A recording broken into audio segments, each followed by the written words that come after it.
Friends मुझे आज आम जाना माइक्रोसॉफ्ट डाटा सेंटर विषय ये हूँ माइक्रोसॉफ्ट डाटा सेंटर किसी दिन पूर्व माइक्रोसॉफ्ट कंपनी समुद्र बाहर कर मेंटेनांस करने माइक्रोसॉफ्ट कंप्यूटर कि माइक्रोसॉफ्ट चलाऊा जेकोसी आप्लिकेसन ठार आरंभ कर सब प्रकार डाटा स्टोरेज होता है।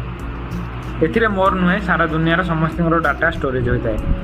यह सबुठारु डिसएडवांटेज हूँ बीप साउंड सह अत्यधिक गरम होता सर्वदा 24 घंटा साउंड बाहर सह यह खूब शीघ्र गरम हो जाए से माइक्रोसॉफ्ट इंजीनियर माने साउंड बचाई सर्किट को ठंडा रखापी समुद्र तले रखि था कारण कंपनी को यह ठंडा कर रखापी अधिक एनर्जी कंजप्शन करता है समुद्र तले रखा जाए वाटर न पशिया यहाँ सील कर दिया हुए और यार डाटा नष्ट नहापी यह समुद्र तले सुरक्षित स्थान रखी दि जाए।